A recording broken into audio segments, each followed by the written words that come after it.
So when you look at the face, you're gonna have planes that are gonna look towards the front, like all of these ones right here, and planes that look towards the side, like these ones right here. Even in stylized faces, you're gonna have the planes divided clearly between the side planes and the frontal planes. For me personally, the key to draw all of those facial features is to understand these frontal planes, because every single feature, the mouth, the nose, and the eyes, is contained inside this T-shape section of the face. Now, if you don't have one of these little statues, something very easy that you can do is grab a piece of paper. In this case, it's just a little post-it, and I'm going to show you how to fold it so that we can understand how those planes work. If we just fold it in half and we make this type of shape, once we have a shape like this, we can grab a marker or a pencil or whatever we want, and we're going to be able to put the eyebrows of our character up here, the eyes, the nose, and the mouth. Something like this is simple enough, but it already helps us to understand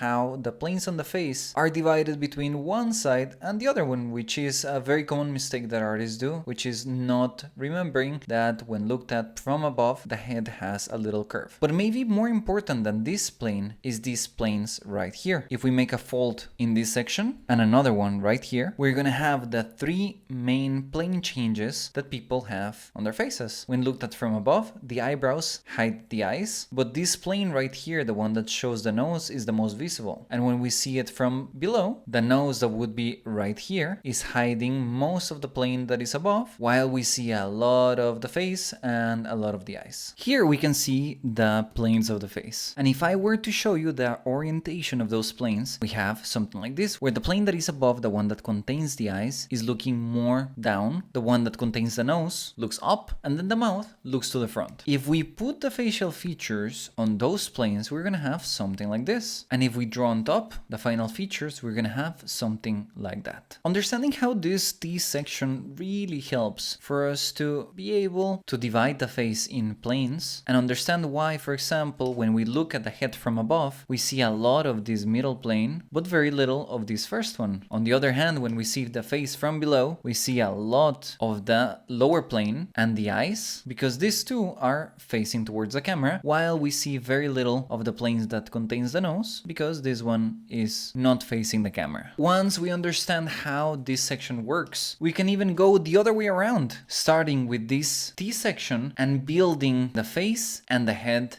around it.